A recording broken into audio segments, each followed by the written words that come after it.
At my birthday party, I planned to announce my pregnancy. Instead, my boyfriend handed me a gift box. Inside was a note that read, "I'm leaving you, you're useless, and I deserve better." Everyone laughed as he walked away. Our friends looked at me, waiting for a reaction. I just smiled, because he didn't know what I can do. 2 months later, he was drunk in front of my house, screaming my name. I had been with Justin for just over 3 years. He was charming and attentive, actually maintaining eye contact instead of constantly looking around for someone more interesting to talk to.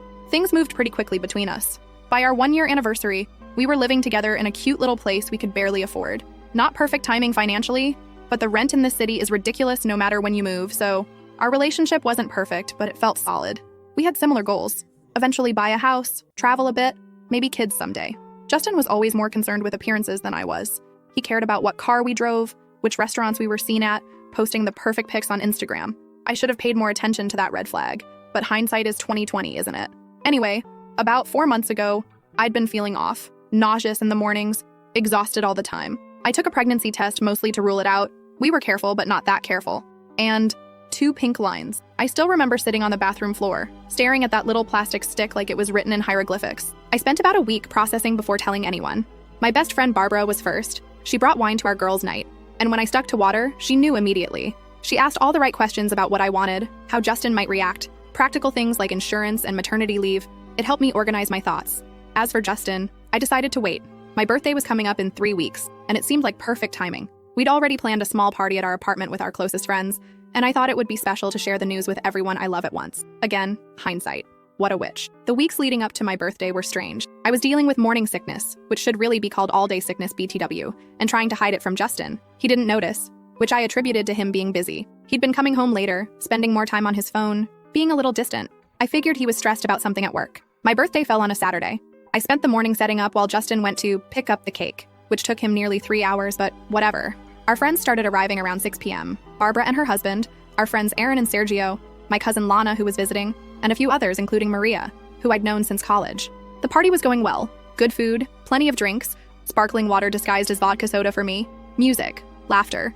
I'd planned to make my announcement after cake, and I kept catching Barbara's eye across the room. She'd give me these little encouraging nods that made my stomach flip with nervous excitement. Around 9 p.m., Justin clinked his glass to get everyone's attention. My heart practically stopped. Had he somehow found out?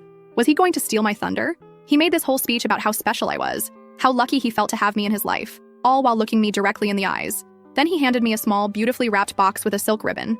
The room went quiet. Everyone was watching, some with phones out ready to capture the moment. I remember thinking it might be an engagement ring, and having this split second of panic about whether I should still announce the pregnancy if he proposed. Then I opened the box. Inside wasn't a ring. It was a folded piece of paper.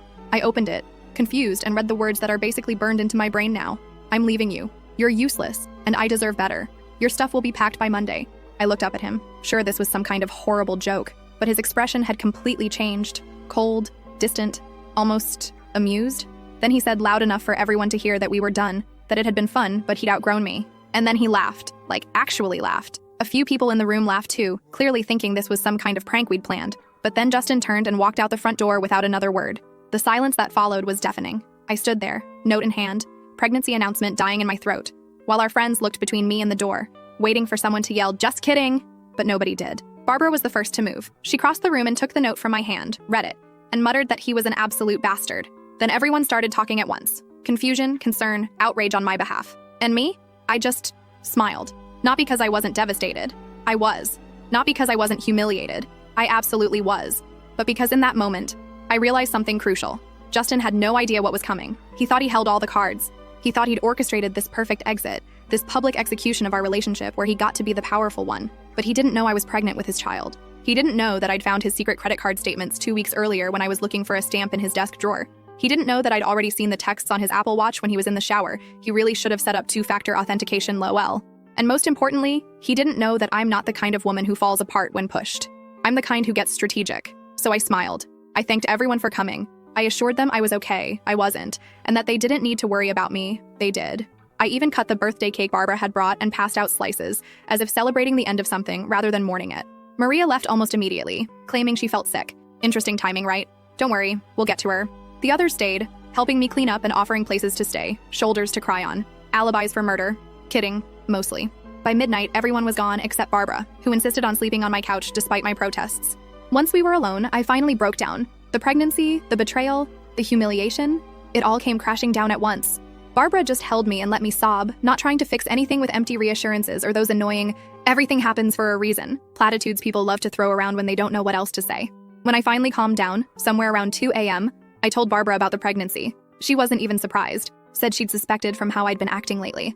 Then I showed her the credit card statements with hotel charges, expensive restaurants, and jewelry purchases that had mysteriously never made their way to me. I scrolled through the screenshots I'd taken of texts to M with heart emojis and plans to meet when I was working late. We both knew exactly who M was, especially after Maria's hasty exit from the party. We stayed up talking until dawn, weighing options, making plans. Barbara asked about telling Justin about the baby, but I was firm. He'd find out eventually, but on my terms, when I was ready, not a moment before. As for his affair with Maria and the financial lies, I wasn't going to sink to his level with petty revenge, but I would make sure the truth came out. All of it. Barbara looked at me with this mix of concern and admiration as I laid out my thoughts. She commented that I could be scary sometimes when I got that determined look in my eye. I just laughed. A real laugh. The first one since opening that horrible box. That night, as I lay in bed alone for the first time in years, one hand resting on my still flat stomach, I made 2 promises. One to my unborn child, that I would provide a stable, loving home no matter what, and one to myself, that I would emerge from this stronger than before. Justin thought he was writing the end of our story with that cruel note, and if there's one thing I've learned from all those true crime podcasts I listen to while doing laundry, it's that the best revenge requires patience, planning, and a clear head, all 3 of which I had in abundance. Next time I'll tell you what happened in the days and weeks after, including how I confirmed exactly who he left me for. Spoiler alert, it wasn't a surprise. And the first signs that his grand exit strategy wasn't working out quite as planned. First update. Hey Reddit, Lily here with the promised update. First, thank you so much for all the supportive comments on my last post. It's weird how strangers on the internet can sometimes be kinder than people you've known for years, isn't it? So, where did I leave off? Right. The birthday party from hell. Justin had just walked out after publicly humiliating me, leaving me shell-shocked with a pregnancy I hadn't told anyone about, except Barbara. Let me pick up from the aftermath. The next morning, I woke up to the smell of coffee and pancakes. Barbara was still there, bless her, acting like nothing had happened while simultaneously checking on me every 5 minutes. She kept insisting I eat something, obviously concerned about the baby. I managed a few bites before the nausea kicked in. Morning sickness is such a joy. Justin didn't come back that Sunday, which was both a relief and torture. I spent most of the day alternating between numbness, rage, and this weird, detached sense of planning. I made lists. So many lists. Financial stuff I needed to sort out. Doctor appointments to schedule, people to inform. It was like my brain went into survival mode, focusing on practicalities to avoid confronting the emotional hurricane. Barbara helped me pack up some of Justin's things. Not everything. Just enough to make it clear I wasn't planning on him coming back. The whole time, my phone was blowing up with messages from our friends. Most were supportive, confused, wondering if I was okay. A few were from mutual acquaintances who seemed more interested in gossip than my well-being. And noticeably absent from the concerned chorus? Maria? Remember her from the party? The one who suddenly felt sick and left? Yeah. Monday morning arrived, and with it, reality. I called in sick to work, something I never do. I also made an appointment with my doctor to confirm the pregnancy and discuss options. Around noon, while I was researching tenant rights, since the apartment lease had both our names, I got a text from Dustin. I'll be by at 7 to get my things. Make sure you're not there. The audacity, right? I stared at that message for a solid 5 minutes before responding with a simple, no, just that. No explanation, no alternative suggestion, just a firm boundary. He immediately called, and I immediately declined. Then I called Barbara, who rallied the troops. By 6:30, my apartment was filled with friends. Aaron, Sergio, Lana, who extended her visit, and a couple others. A protective barrier of people who loved me. Justin showed up at 7 on the dot, and his face when he saw the welcoming committee, priceless. He tried to act tough, demanded to know what was going on, but Aaron, who's like 6'4" and built like a brick wall, just handed him one suitcase with some clothes and essentials. Aaron told him firmly that the rest of his stuff would be available when he arranged a proper time and showed some basic human decency. For now, this was all he was getting. Justin tried to catch my eye where I sat on the couch, deliberately calm. He started saying something about how this was ridiculous, and to just let him get his things. I finally spoke directly to him, telling him he should consider himself lucky I hadn't changed the locks yet, and we could discuss the rest of his belongings once I'd had time to process his lovely birthday surprise. He started to argue, but something in my expression must have warned him off. He took the suitcase and left, but not before muttering something about me always needing an audience. Rich coming from the man who dumped me in front of all our friends, don't you think? After he left, I cried again. Not for him, but for the future I thought we'd have. For the plans that now needed rewriting. For the child who deserved better than a father who could be so cruel. The next morning, I called a locksmith and had the locks changed. Now, about Maria. I had my suspicions from the moment she bolted from the party, but I needed confirmation. It came from an unexpected source. Sergio texted me Tuesday evening to let me know that Justin and Maria had been seeing each other. He and Aaron had spotted them together 2 months ago, but couldn't be sure it wasn't innocent. He apologized for not telling me sooner. It was like being punched in the stomach and simultaneously feeling vindicated. I'd known Justin was cheating. I just hadn't known with whom. Finding out it was Maria, someone who had been in my home, eaten my food, accepted my friendship. That was a special kind of betrayal. Instead of confronting either of them, I decided to wait, watch, gather information. Maybe I've been listening to too many true crime podcasts, but patience really is key in these situations. Over the next week, I focused on practical matters. I officially confirmed my pregnancy, 10 weeks along. I spoke with a lawyer about the apartment lease and division of assets. Thankfully, we weren't married, so no divorce drama. I froze our joint credit card and opened a new bank account in just my name. Basic protection stuff. What I didn't do was tell anyone except Barbara about the pregnancy. Not yet. It wasn't denial, it was strategy. I needed to get my ducks in a row first. 2 weeks after the birthday disaster, Justin texted again, asking to talk things through and collect more of his belongings.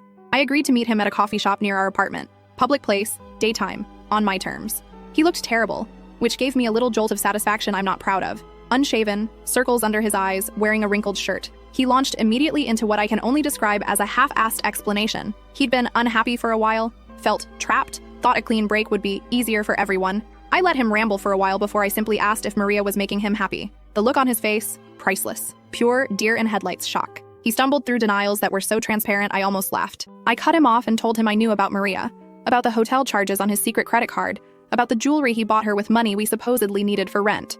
I asked him to just be honest for once. He deflated like a punctured balloon. He tried the "it's not what you think" line, but I cut him off again. I told him what mattered now was that he could collect the rest of his things that Saturday at 2 p.m.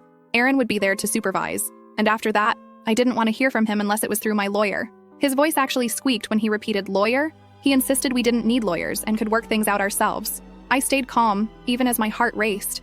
I told him we were past that point, that he'd made his choice very clear at my birthday party, and I was just respecting it. As I stood to leave, he grabbed my wrist, not hard, but desperately. He asked about the apartment, specifically how I was going to afford it alone, saying my job barely covered half the rent. And that's when things clicked into place. The real reason for his concern, for this meeting. It wasn't about closure or collecting his things. It was about money. See, what Justin didn't know or conveniently forgot is that I'd been covering more than half the rent for the past year. His income had been drying up, his position more precarious than he admitted. He'd been living beyond his means, using my steady income as a safety net while presenting himself as the primary provider to our friends, and apparently to Maria.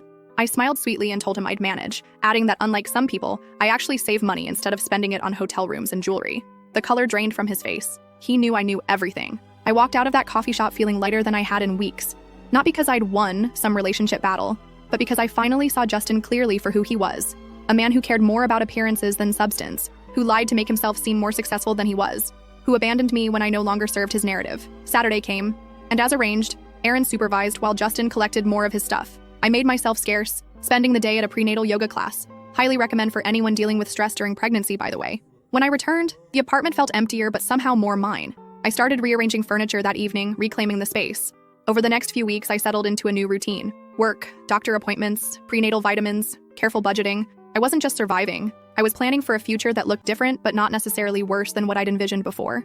As for Justin and Maria, well, their romance wasn't exactly thriving. Through the grapevine, okay? Through Sergio, who heard from his cousin who works at the restaurant where they frequently argued in public, I learned that Maria was growing increasingly unhappy with her prize.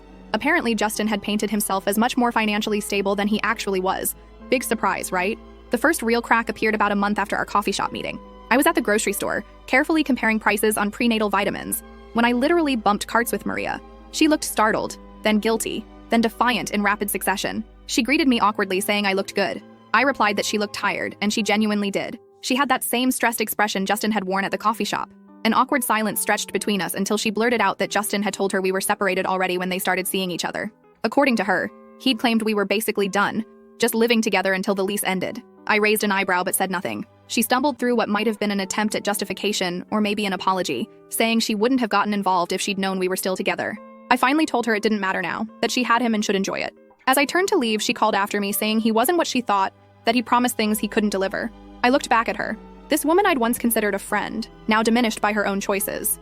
I simply told her that sounded like a personal problem that I couldn't help her with. About 6 weeks after the birthday party, I started showing. Just a little bump, but unmistakable to anyone looking closely.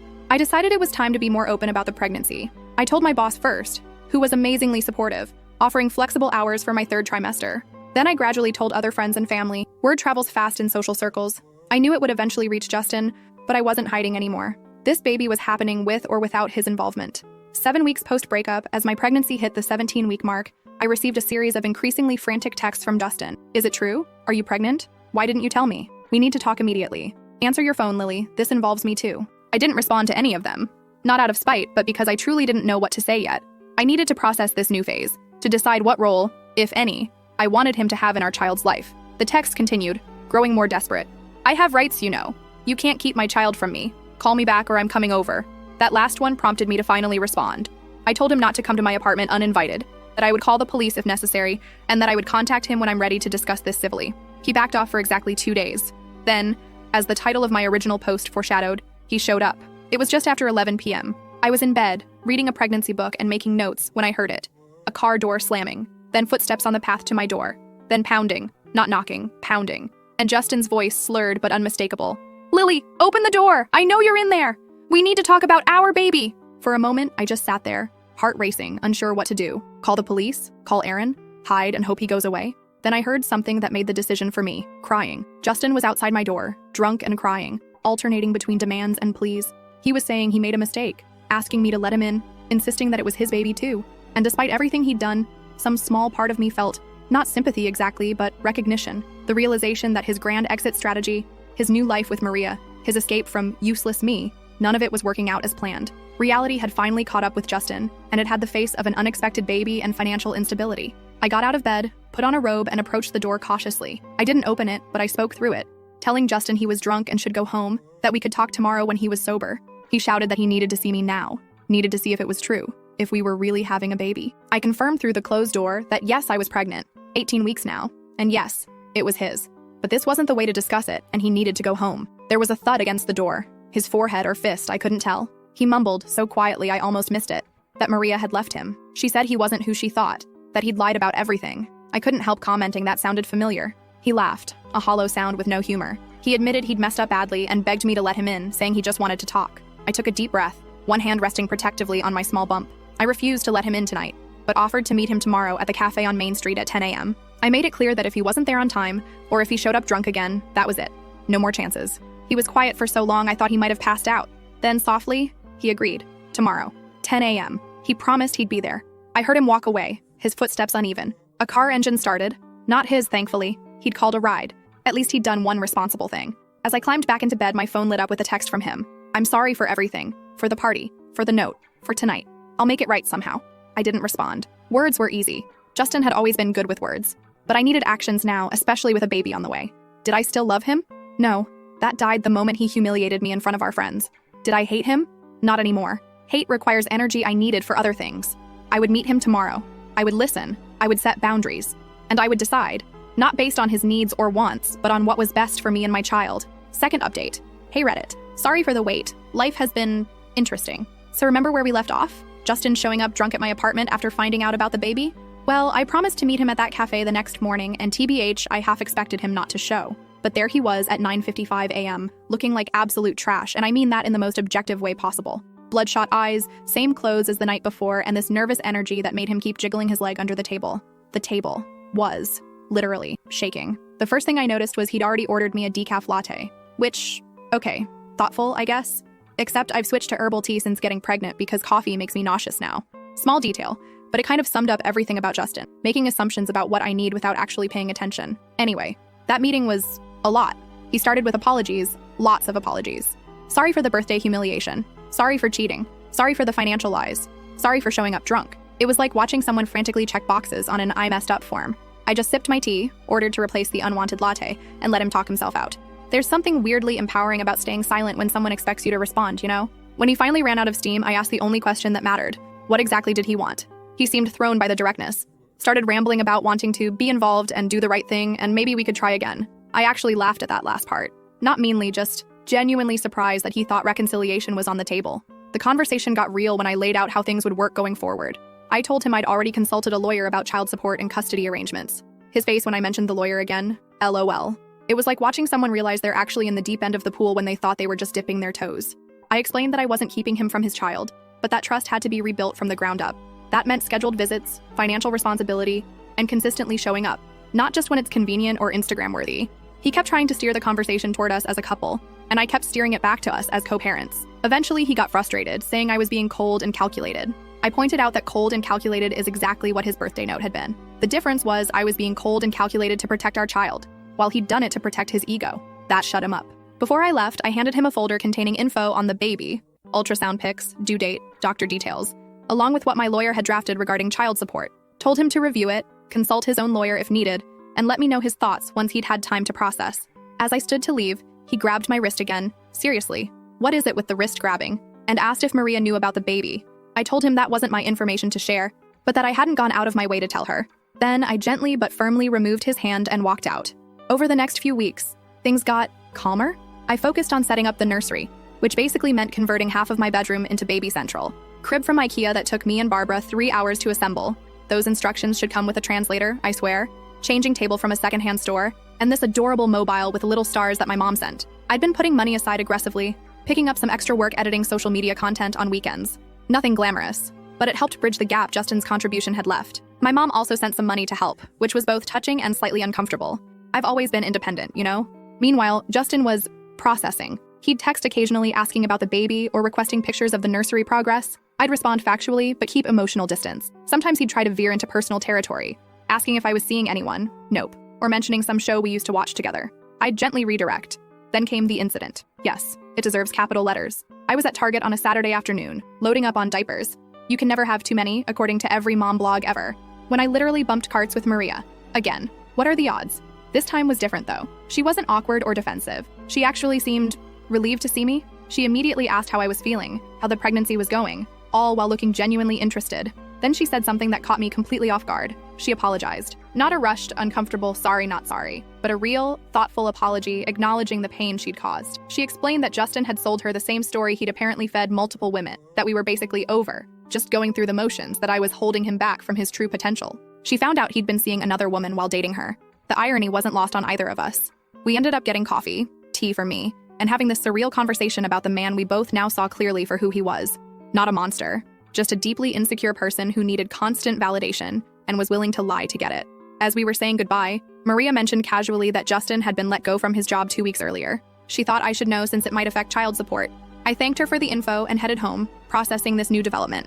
I wasn't happy about Justin's job loss, it complicated things, but I appreciated knowing. That evening, as I was folding tiny onesies and listening to my favorite podcast, my doorbell rang. I checked the peephole, always check the peephole, folks, and saw Justin standing there. Sober this time, but looking rough. I opened the door but didn't invite him in. He started talking immediately, asking if I'd heard about his job, saying it wasn't his fault, that he was being set up.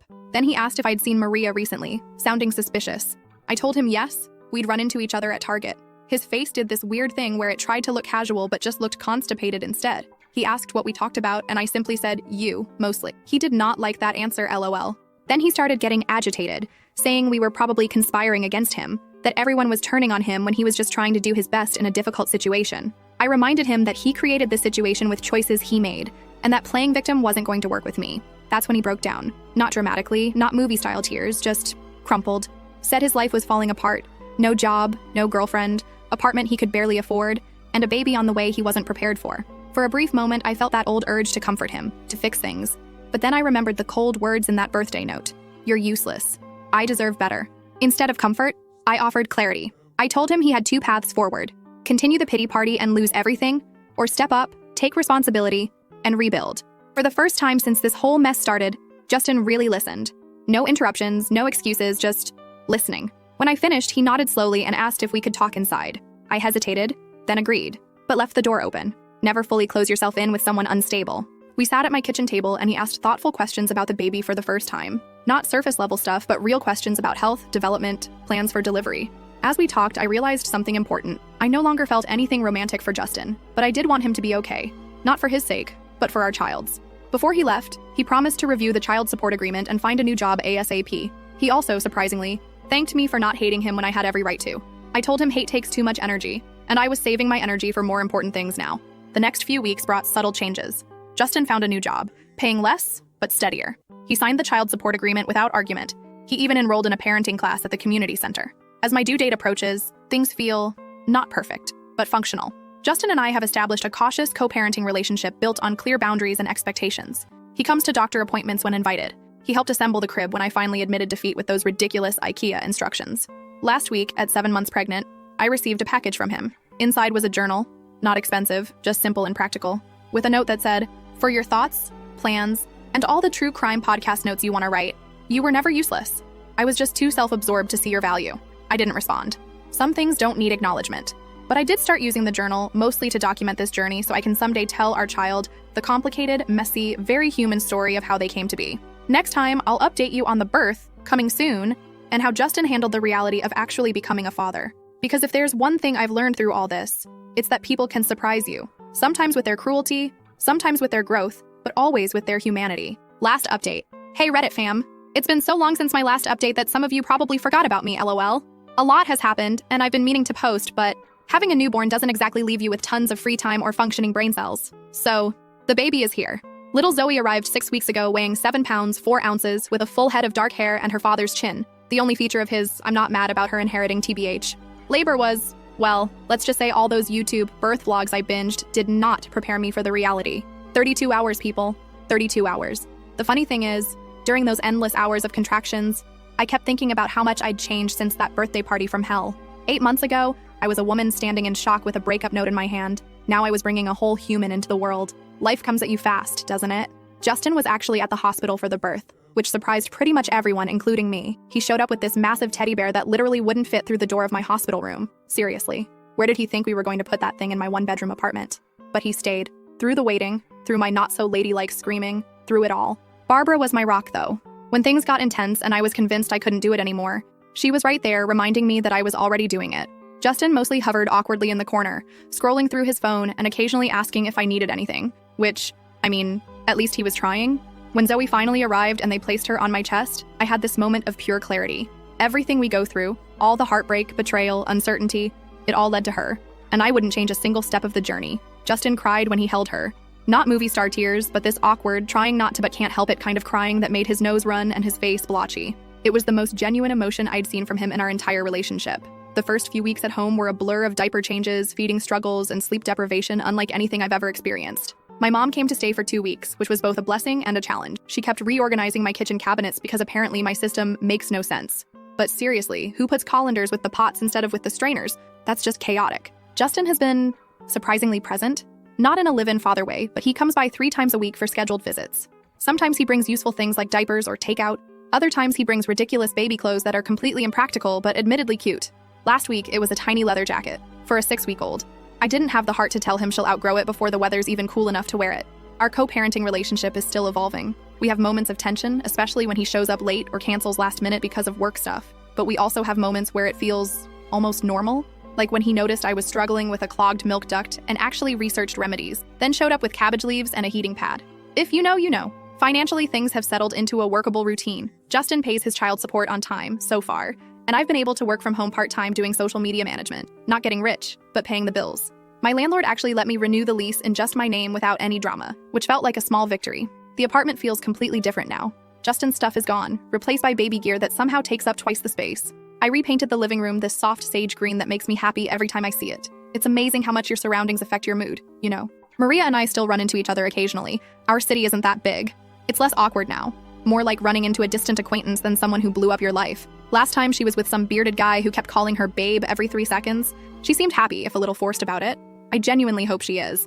As for Justin, he's still struggling in some ways. His new job isn't going great, according to Barbara, who heard from Aaron, who plays basketball with Justin's coworker. Gotta love small city gossip networks. He moved into this depressing studio apartment that he's constantly complaining about. Sometimes when he comes to see Zoe, I catch him looking around my place with this expression that's hard to read. Nostalgia mixed with regret, maybe? The weirdest development has been Justin's apparent personal growth journey. He mentioned he's been seeing a therapist, which, wow. This is the guy who once told me therapy was just paying someone to listen to you whine. He's been reading parenting books and even joined some dad group on Facebook. Sometimes I wonder if aliens abducted the real Justin and left this pod person in his place. Anyway, my own life has taken some unexpected turns too. Remember how I mentioned working part-time from home? That actually came through a connection from Sergio, who recommended me to his sister's company. The work is interesting, the people are nice, and most importantly, I can do it while Zoe naps. When she actually decides napping is on her agenda, that is. And then there's Eli. Yes, there's an Eli now. He's the delivery guy who kept bringing my grocery orders during those first chaotic weeks postpartum. At first, I barely registered him beyond thank you, and please put the bags by the door because, hello, new mom zombie mode. But he started adding little notes to my deliveries, recommending items other parents had found helpful, or sometimes just a dad joke that would make me snort laugh. One day when I was particularly frazzled, hadn't showered in 3 days, pretty sure there was spit up in my hair, he dropped off my order and asked if I wanted him to help carry the cases of water to my kitchen. I hesitated. Strange man in my apartment and all that, but something about him felt safe. As he helped put away the groceries, we started talking. Turns out he's finishing his degree in environmental science, delivering groceries to pay the bills. He has a younger sister with 2 kids that he helps with regularly, which explains why he didn't run screaming from my disaster zone of an apartment. We exchanged numbers in case there were any issues with future deliveries. We both knew that was BS, but it was a comfortable fiction. We've been texting, and he's come by for coffee a few times. It's nothing serious. I'm in no rush to dive into another relationship, but it's nice to talk to an adult who doesn't want to discuss diaper brands or sleep training methods. Last week when Justin came for his visit, Eli was just leaving. The look on Justin's face was complicated. Later, he casually asked who that guy was. I kept it vague, partly because there's not much to tell yet, and partly because it's not really his business. He made a few comments about moving on fast before seeming to catch himself and backing off. Barbara thinks I should go for it with Eli, but I'm taking it day by day. After everything that's happened, I've learned that rushing into things never ends well. Besides, Zoe is my priority right now. Dating as a single mom is a whole different ballgame, and I'm still learning the rules. Speaking of Barbara, she's been my constant through all of this. When I'm overwhelmed and convinced I'm failing at motherhood, she brings over iced coffee, my first love, finally back in my life now that breastfeeding is going better, and reminds me that all new parents feel this way. She takes Zoe for a few hours sometimes so I can shower, nap, or just stare at a wall in blessed silence. Yesterday was actually my birthday, 1 year since the box that changed everything. Instead of dwelling on that memory, I had a small gathering at my place. Barbara and her husband, Aaron and Sergio, my cousin Lana, and a few other close friends. Justin stopped by briefly to drop off a gift, a surprisingly thoughtful bracelet with Zoe's birthstone, but didn't stay. As I looked around at my little apartment filled with people who truly care about me, at my daughter sleeping peacefully in her bassinet, at the life I've built from the ashes of what I thought I wanted, I felt something I hadn't expected: gratitude. I don't know what the future holds. Maybe Eli will become something meaningful, or maybe he'll just be a brief, kind chapter in this story. Maybe Justin will continue growing into a decent co-parent, or maybe he'll revert to old patterns. Maybe I'll stay in this apartment forever, or maybe I'll eventually find a house with a yard for Zoe to play in. What I do know is that I'm not the same woman who stood holding that note on her birthday last year. That woman was shattered but determined. This woman is rebuilt, stronger at the broken places. So I guess if there's any moral to this long, messy story, it's that sometimes the worst thing that happens to you can lead to the best version of yourself. Not immediately, not easily, but eventually. P.S. If you're wondering what happened to that giant teddy bear Justin brought to the hospital, it's currently serving as a barricade to keep Zoe from rolling off my bed when I need to put her down for 2 seconds to pee. So, I guess it found its purpose after all. For those asking what happened to the infamous breakup note, I kept it. It's in a memory box in Zoe's closet, along with her hospital bracelet, first lock of hair, and the positive pregnancy test. Someday, when she's old enough, we'll tell her the whole story. Not to burden her, but because it's part of her history too.